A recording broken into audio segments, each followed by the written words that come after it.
যে রাজনৈতিক দলগুলো এখানে এখন এসেছে তারা তাদের কারো মুখে শ্রমিক কৃষকের কথা শোনা যাবে।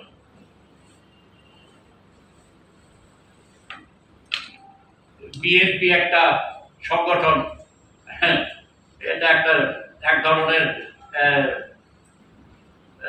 হাস্যকর ব্যাপারও বলা যেতে পারে, দুঃখজনকও বটে যে বাংলাদেশে এখন যে পরিস্থিতি হয়েছে তাতে বিএনপি কি মনে হচ্ছে সব থেকে প্রগতিশীল।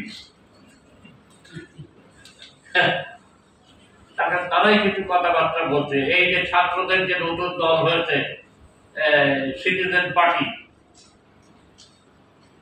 এটা কি হলো? ছাত্ররা নাকি আন্দোলনের নেতৃত্ব দিয়েছে, ছাত্ররা আবির্ভূত হয়েছে ইত্যাদি, কিন্তু এদের তো কোনো চিন্তা ভাবনা নাই। এরা তো কোটা নিয়ে আন্দোলন করেছে, এদের তো কোনো ওরিয়েন্টেশন বলে কিছু নাই, পলিটিক্যাল ওরিয়েন্টেশন কিছু নাই, কোনো প্রোগ্রেসিভ চিন্তা ভাবনা নাই। কাজে দেখা যাচ্ছে এরা প্রথম থেকেই তাদের যে বক্তব্য, এখানে শ্রমিক কৃষকের কোনো বক্তব্য এখানে নাই। শ্রমিক কৃষকের স্বার্থের কোনো একটা কথা, একটা লজ তারা বলেন। তারা একটা রাজনৈতিক দল হিসাবে সংগঠিত হয়ে সে আরম্ভ করলো কি সরওয়ার্দী উদ্যানে ইফতার পার্টি, ইন্টারকন্টিনেন্টাল হোটেলে লাখ লাখ টাকা খরচা করে ইফতার পার্টি। তার মানে ধর্মকে এরাও আঁকড়ে ধরল। তারা মনে করছে ধর্মকে ব্যবহার করা দরকার। এই জন্য দেখা যাবে জামাতে ইসলামের সাথে এই যে ছাত্রদের খুবই ঘনিষ্ঠ সম্পর্ক। তাহলে এই যে একটা অদ্ভুত পরিস্থিতি এখানে দেখা গেল, যে ছাত্ররা এই আন্দোলনের তথাকথিত নেতা হিসাবে সমাদৃত হচ্ছে, তাদের আন্দোলনের চরিত্রটা কি ছিল? তার মধ্যে তো কোনো রাজনীতি ছিল না, তার মধ্যে গরিবের কোনো কথা ছিল না, কৃষক শ্রমিক তাদের মধ্যে ছিল তাদের নিজেদের যে সুবিধা, এই সুবিধা কিভাবে পুনর্বন্টন হবে সেই আন্দোলন। এই আন্দোলনের ফলে সরকারের সাথে তাদের একটা সংঘর্ষ, একটা পরিস্থিতি দেখা দেয় এবং এই সংঘর্ষের পরিস্থিতি বাংলাদেশের জনগণের যে একটা সরকারের বিরুদ্ধে ক্ষোভ, সেই ক্ষোভ,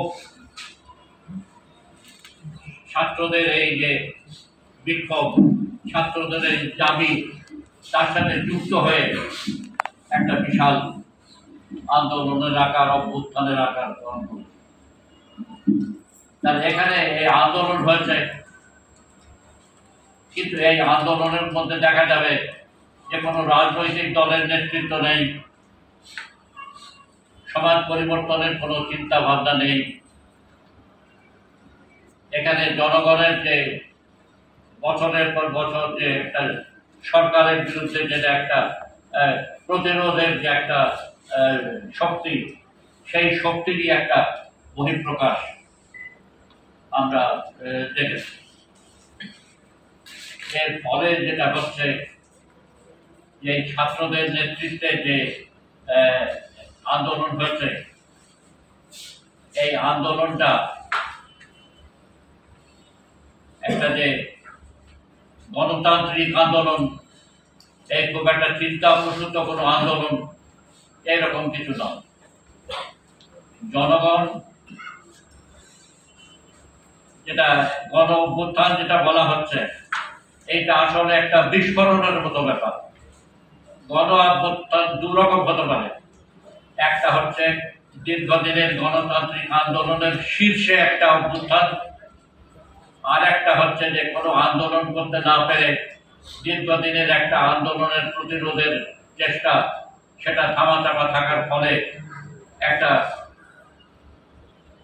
এমন পরিস্থিতি যেখানে সরকার ফেলে দেওয়ার মতো অবস্থা দাঁড়ায়, সেইটা একটা আলাদা ধরনের অভ্যুত্থান। তো বাংলাদেশে এই দ্বিতীয় ধরনের এটাই হয়েছে। এই যে অভ্যুত্থান হয়েছে, এটা কোনো গণতান্ত্রিক একটা কর্মসূচির ভিত্তিতে আন্দোলনের মাধ্যমে তার শীর্ষে এটা হয়নি, এটা হয়েছে একটা ব্যবস্থাকে হঠাৎ করে ভেঙে চুরমার করে দেওয়ার মতো পরিস্থিতিতে। তাহলে এই পরিস্থিতির পর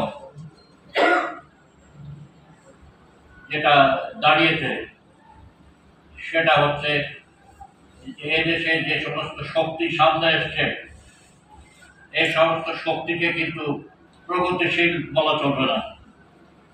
দেখা যাবে যে প্রথম থেকেই এদের মধ্যে শ্রমিকের কোনো কথা নাই, কৃষকের কোনো কথা নাই, কোনো শ্রমজীবীর কোনো কথা নাই, একেবারেই কোনো কথা নেই।